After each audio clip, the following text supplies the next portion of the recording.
वक्त हल्ला बोल का है और इस जानकारी के साथ आज हम बुलेटिन की शुरुआत कर रहे हैं, क्योंकि जिस सुसाइड नोट का जिक्र आप बीते दिन से सुन रहे थे, वो सुसाइड नोट अब हम आपको पूरा का पूरा आपके सामने रख रहे हैं। महंत नरेंद्र गिरी का सामने आया है सुसाइड नोट। उन्होंने बदनामी का डर इसमें जताया है।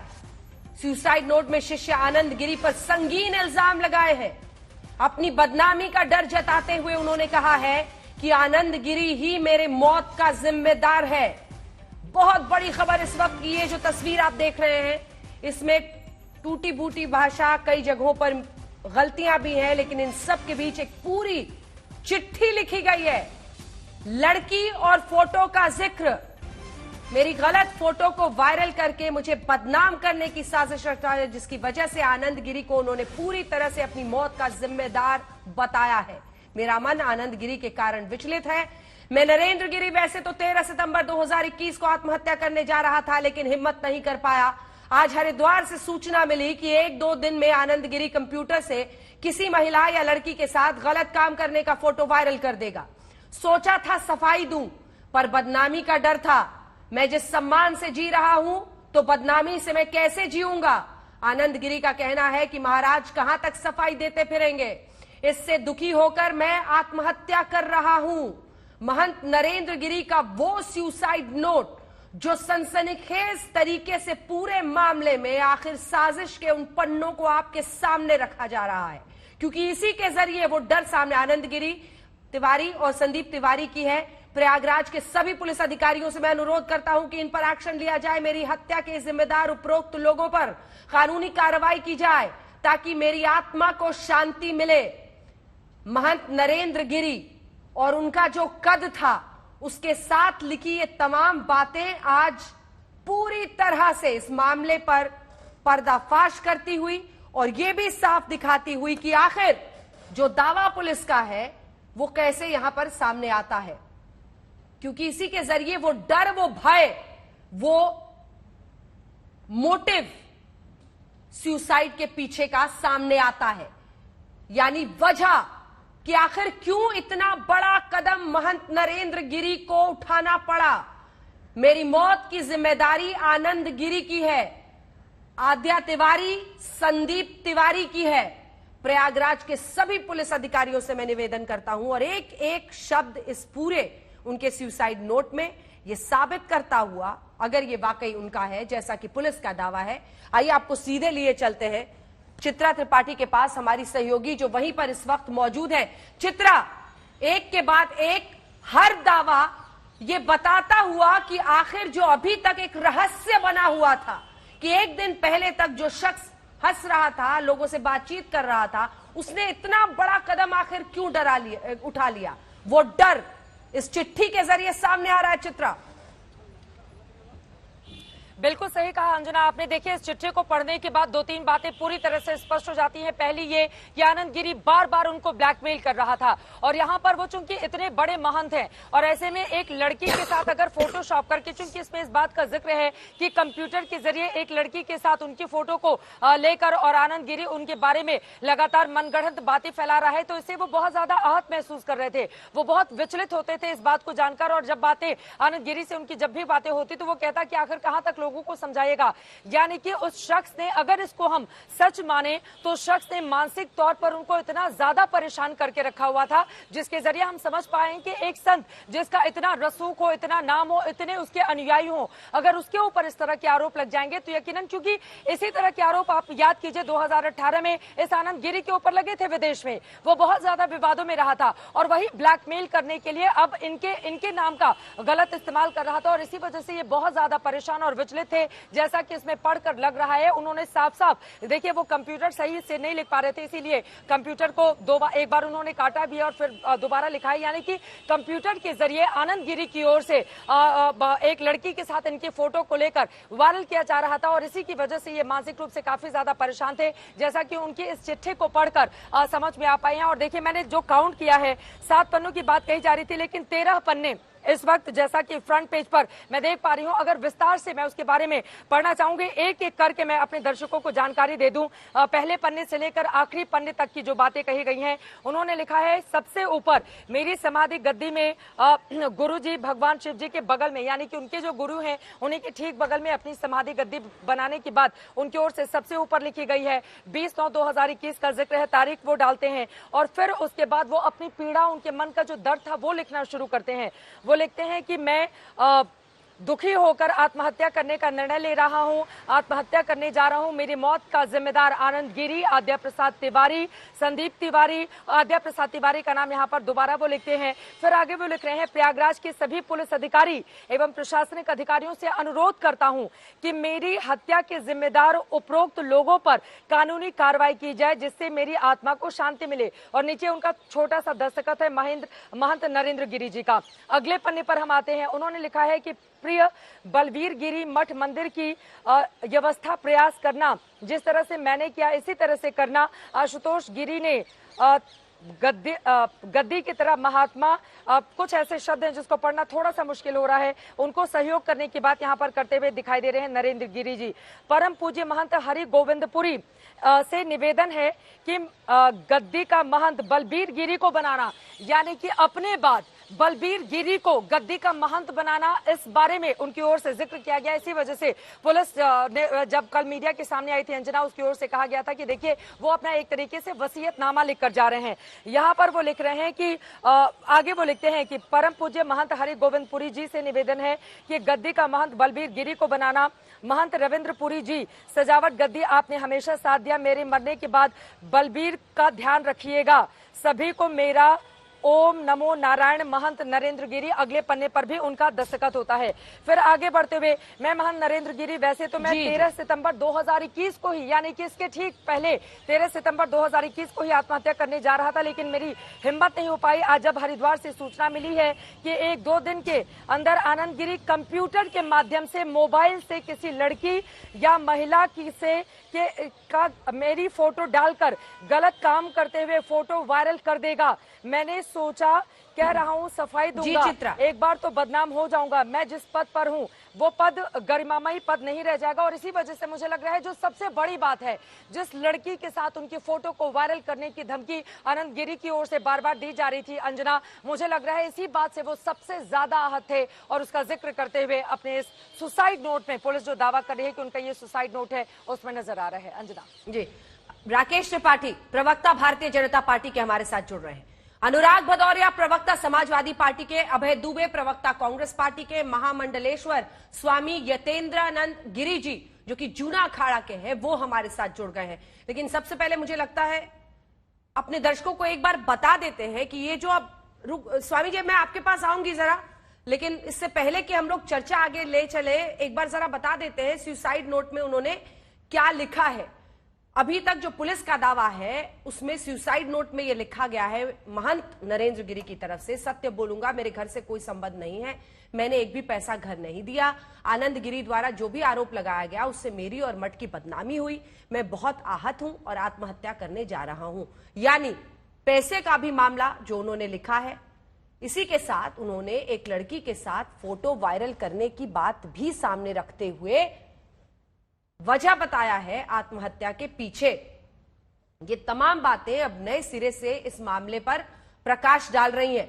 इससे पहले कि हम सियासी लोगों से बात करें, आप महामंडलेश्वर हैं स्वामी जी, क्या कहिएगा आप इसे किस तरह से देखा जाए? क्योंकि आनंद गिरी के साथ पहले से ही जो खटास उनके रिश्ते में थे वो सामने थे, लेकिन अब तो जो सामने आया है इस सुसाइड नोट के जरिए वो तो विस्फोटक है। अंजना जी, देखिए, जब दोनों गुरु चेला में विवाद हुआ था तो हम लोगों ने हरिद्वार में प्रयास किया था कि ये बातें बाहर ना जाएं, और कभी कभी अनबन हो जाती है, पिता पुत्र में भी हो जाती है, बैठ के समाप्त कर दी जाए।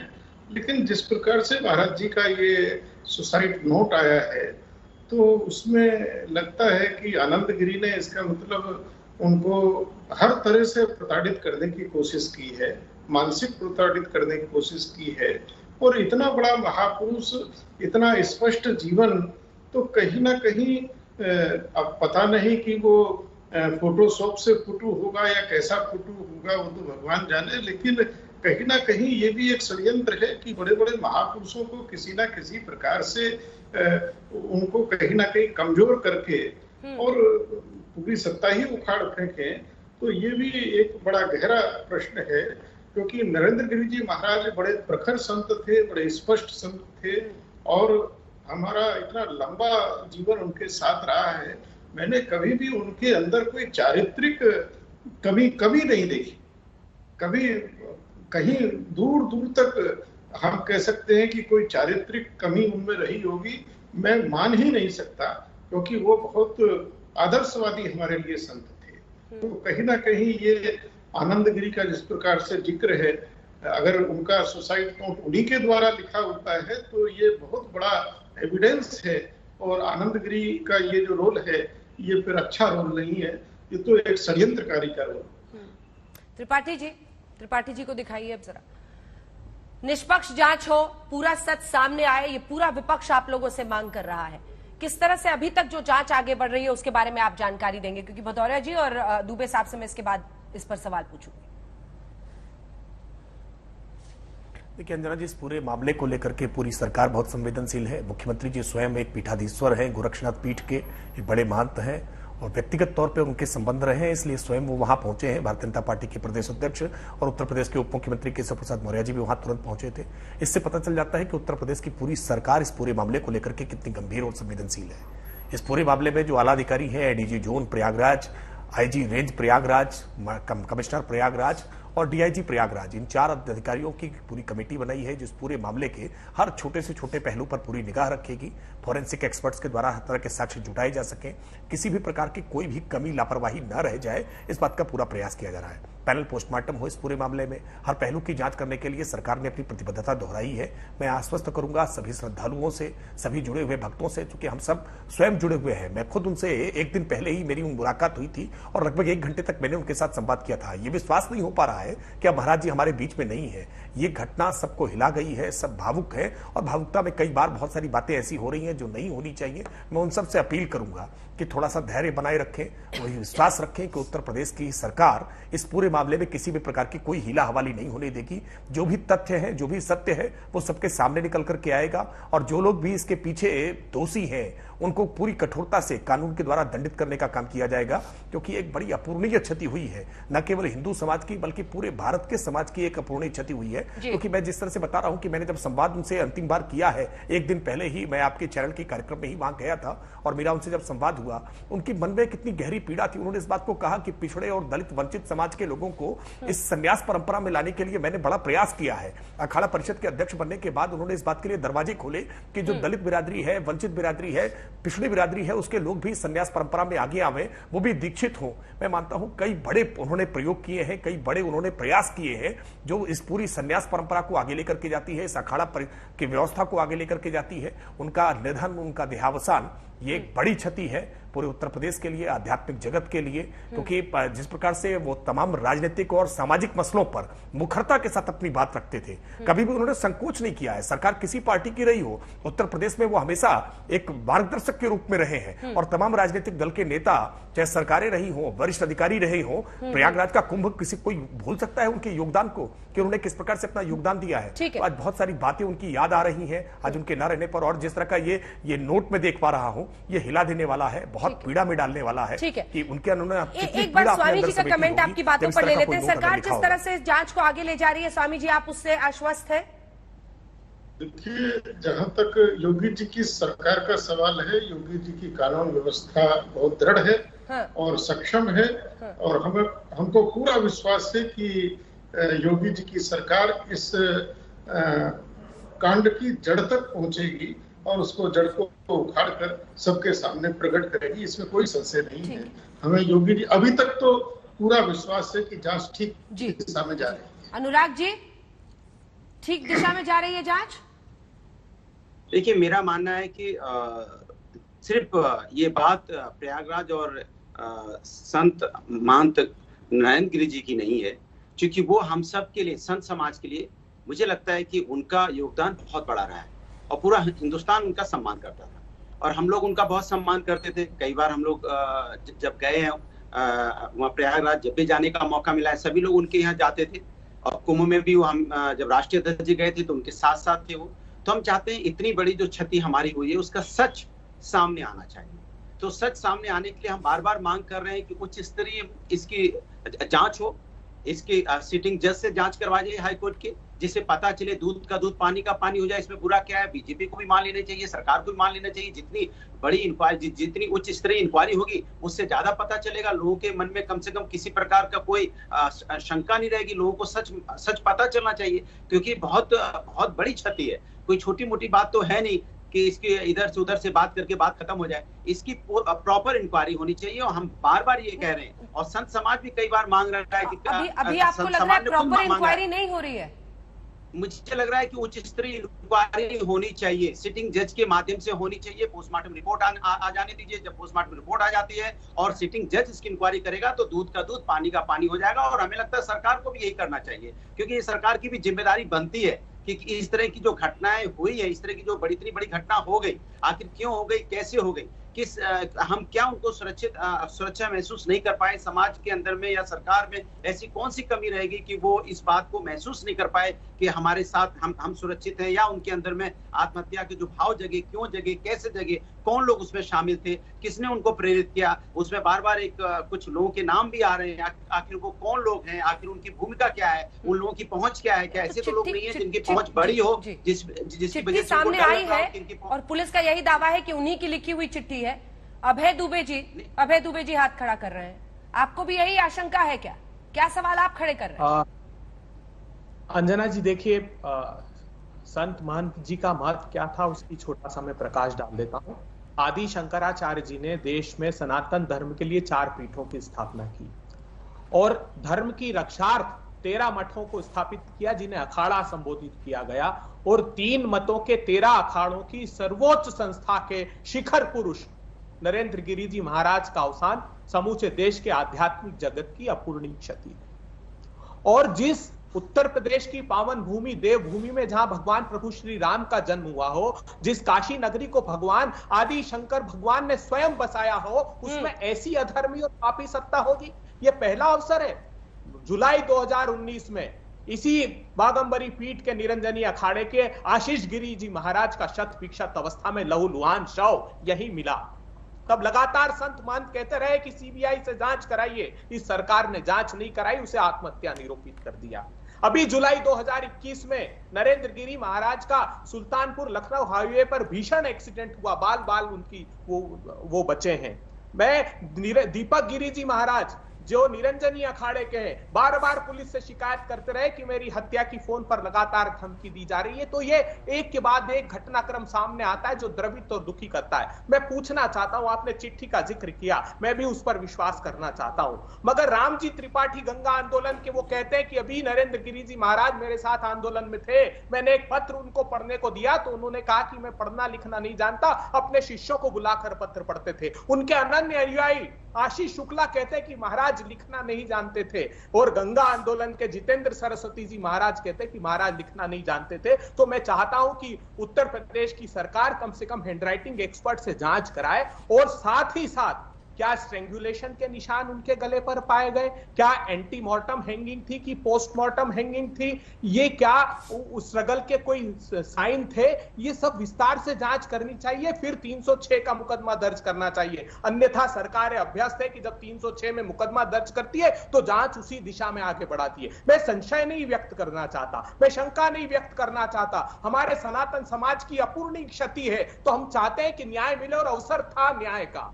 जब एक बार आदित्यनाथ जी के सम्मुख भी ये विषय गया 2019 में, नरेंद्र मोदी जी को चिट्ठी लिखी गई, क्यों संज्ञान नहीं लिया गया? हमारी सनातन संस्कृति और सभ्यता के संरक्षण के लिए ये अधर्मी सत्ता आगे क्यों नहीं आई? आज का दिन देखने को नहीं मिलता। ये व्यक्तिगत रूप से पार्टी के दृष्टिकोण से भी मुझे लगता है कि सनातन समाज की बहुत बड़ी अपूर्णीय क्षति है, और ये अक्षम्य। राकेश जी इसका जवाब देंगे, लेकिन उससे पहले हमारे साथ जगत गुरु श्री शंकराचार्य स्वामी ओंकारानंद सारस्वत जी जुड़ गए हैं।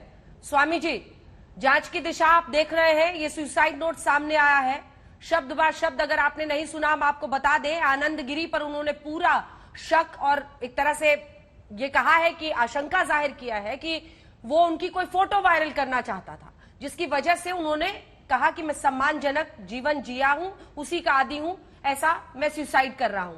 इसी के साथ उन्होंने प्रॉपर्टी की भी तमाम बातें लिखी हैं। अब इस सुसाइड नोट के साथ क्या आपको लग रहा है पुलिस सही दिशा में जांच कर रही है, या फिर जो अनुराग जी कह रहे हैं या अभय जी कह रहे हैं उनकी आशंकाओं में दम है? देखिए अंजना जी, एक संत के हत्या या आत्महत्या दोनों पर बड़ा दुखद व्यवहार हुआ है, क्योंकि एक संत की हत्या की जाए जिसके लिए 3 सुरक्षा की कैटेगरी 3 घेरे में उनको रखा जाता था, उनकी पर्सनल सुरक्षा थी, उसके बाद राज्य सरकार की सुरक्षा थी, साथ में केंद्र सरकार ने अपनी सुरक्षा दे रखी थी। तो अगर 3 सुरक्षा के घेरे में रहने वाले संत की हत्या हो रही है, तो आम संत जो जनसाधारण संत हैं, जो अकेले रह रहे हैं, मठ मंदिरों में रह रहे हैं, कुछ शिष्यों के साथ रह रहे हैं, उनकी क्या स्थिति होगी। रही दूसरी बात कि जो आरोप प्रत्यारोप किया जा रहा है कि उन्होंने आत्महत्या की है और उसमें जो है आनंद गिरी जो है उसमें मुख्य रूप से भागीदारी करते हैं, तो पत्र का जो लेखन है ये स्पष्ट है, चूंकि मैं वहां का ही हूँ और मुझे ये ज्ञात है कि महात्मा जी को, हमारे नरेंद्र गिरी जी को उतना लिखना शुद्ध नहीं आता था। वो कभी भी अपनी लेखनी के द्वारा कोई ऐसा जो है स्थान, कोई लेखन पत्र कभी किसी को नहीं सौंपे आज तक।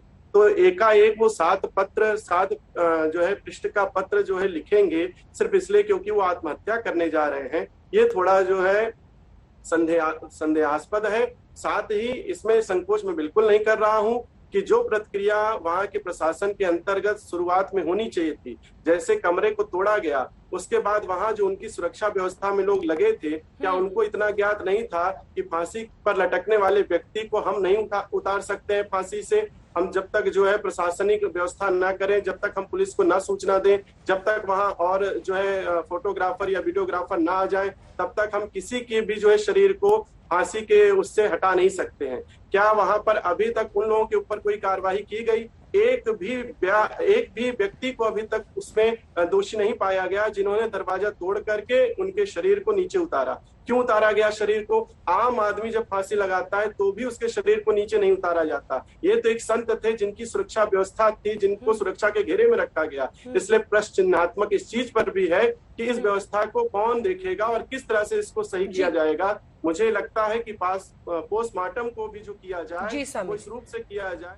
सुसाइड नोट काफी कुछ कह रहा है, क्योंकि इसमें वो सीधे सीधे आनंद गिरी को, अपने एक वक्त के शिष्य को, जिसे वो शिष्य मानते थे, यही वो शख्स है जिसकी तस्वीर आप मेरे साथ देख रहे हैं, क्योंकि आनंद गिरी पर उन्होंने गंभीर इल्जाम लगाए हैं।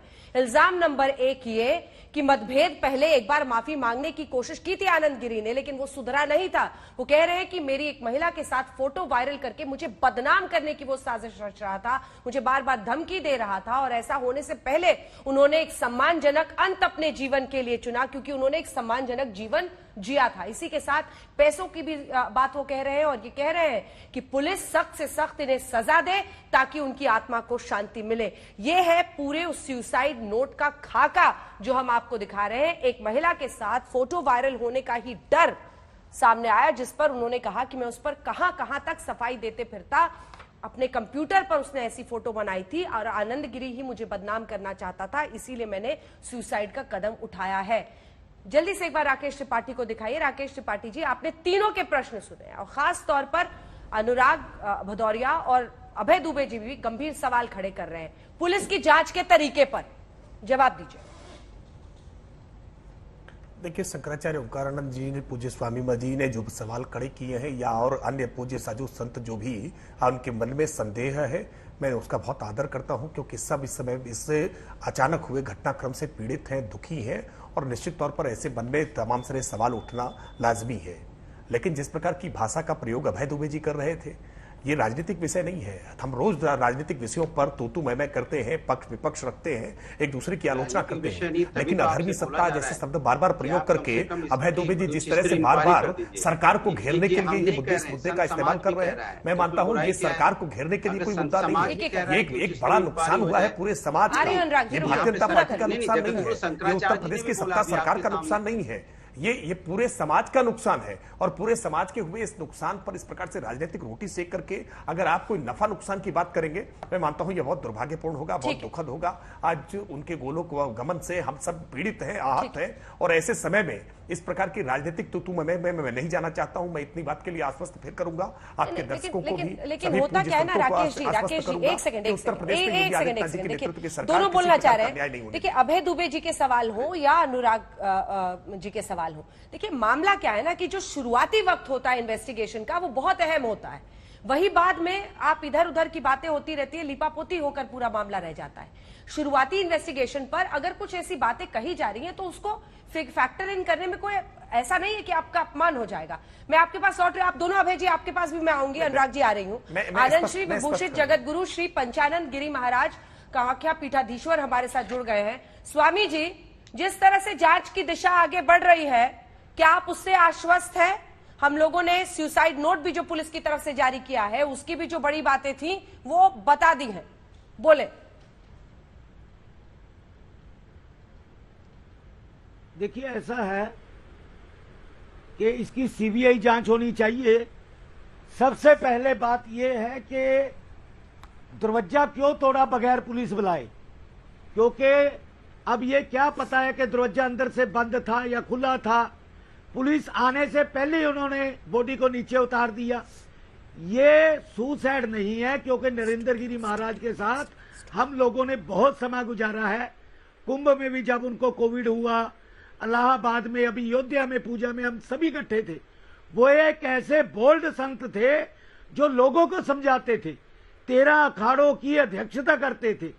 सुसाइड तो सोच ही नहीं सकते। हमें महसूस हो रहा है आज भी कि हमारे बीच में नहीं है। ये हर हालत में हत्या है और दोषियों को सामने लाना चाहिए। उनकी हत्या हुई है, आत्महत्या वाला तो मामला है ही नहीं। ये बहुत बड़ी एक साजिश के तहत उनकी हत्या की गई है। इसकी जांच होनी चाहिए, जांच होके दोषियों पे कार्रवाई होनी चाहिए। अब इसका जवाब एक साथ ही आप दीजिएगा। पहले अभय दुबे जी और अनुराग जी भी बोल रहे हैं। अंजना जी, मैं बोलिए अनुराग जी, बोलिए जल्दी से।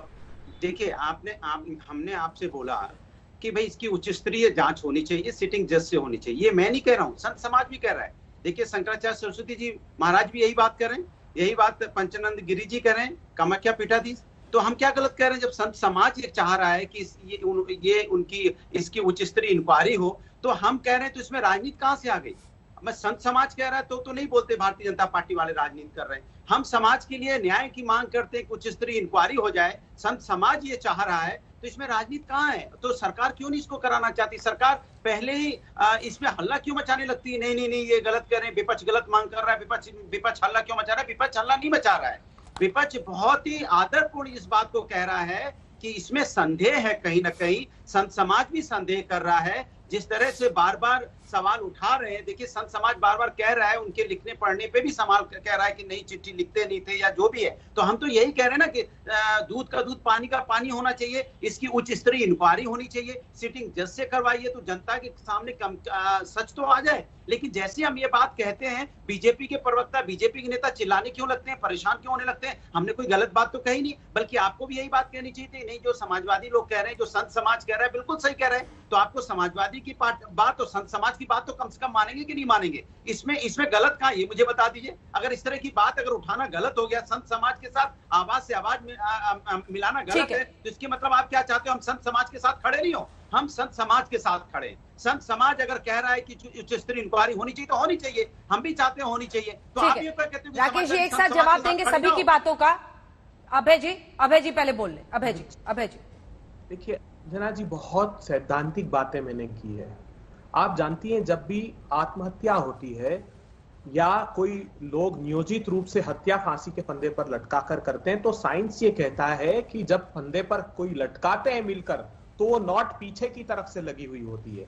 जब आदमी आत्महत्या करता है, राइट हैंडर है तो नॉट लेफ्ट की तरफ होगी, लेफ्ट हैंडर है तो राइट की तरफ होगी। तो ये एस्टेब्लिश्ड फैक्ट्स हैं। मैंने कहा स्ट्रेंगुलेशन के निशान तो नहीं थे। ये जांच की क्या पुलिस ने? उसके पहले आपने 306 का मुकदमा दर्ज कर दिया। अरे हैंडराइटिंग एक्सपर्ट के पास जब समूचा संत समाज कह रहा है, जो दिन रात साथ रहते हैं, वो कह रहे हैं कि महाराज इतना बड़ा पत्र लिखना तो दूर, वो सिर्फ हस्ताक्षर कर पाते थे। तो क्या इस बात की तस्दीक नहीं करानी चाहिए? इसका अर्थ है कि सरकार का प्रथम दृष्टिया, जैसे आप कह रहे हैं, हमें भी प्रतीत होता है कि सरकार का इंटेंशन मेलाफाइड है। अरे समूचा संत समाज, समूचा आध्यात्मिक जगत, समूचा राजनीतिक दल साथ है। आप निष्पक्ष जांच कराइए, सिर्फ यही मांग हम करते हैं तो आप कहते हैं राजनीति से प्रेरित है। तो कब करेंगे बताइए? 2019 में आशीष गिरी जी महाराज के साथ जो हुआ, उसी समय अगर आप जागृत हो जाते। 2 चिट्ठियां लिखी गई इस विवाद को लेकर। क्या सरकार का दायित्व नहीं था कि सर्वोच्च संस्था के सर्वोच्च संत जो पीड़ा में है उनका संज्ञान लेती सरकार?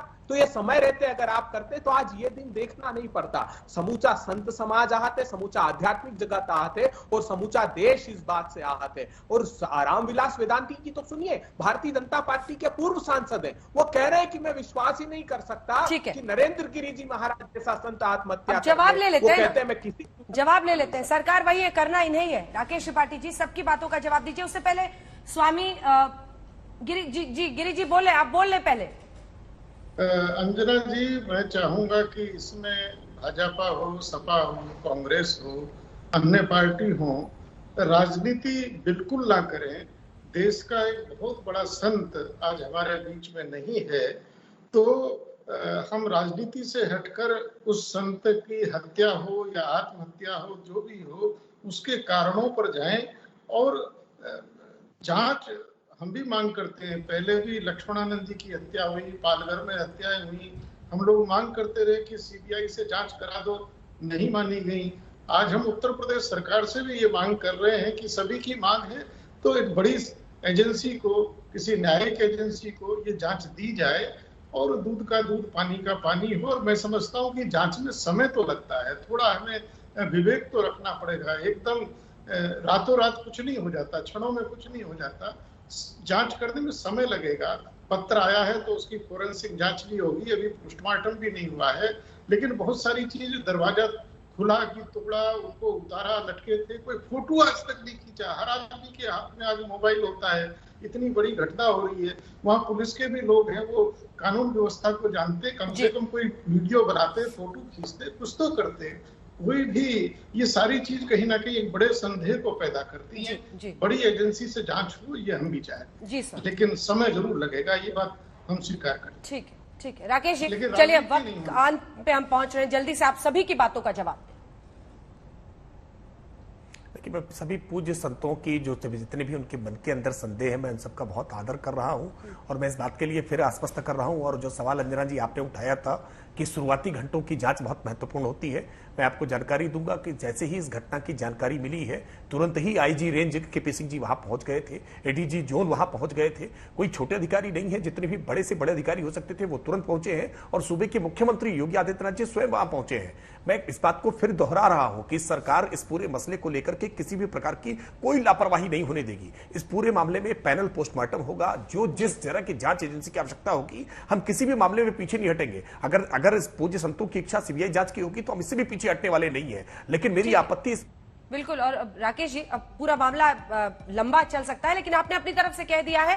अब लोगों में यह भरोसा जगना चाहिए कि सच पर कोई भी संकट नहीं है और पूरा सच सामने आएगा कि आखिर महंत गिरी की ये मौत किन वजहों से हुई और जो दोषी हैं उन्हें सजा मिले। आप सभी का बहुत धन्यवाद।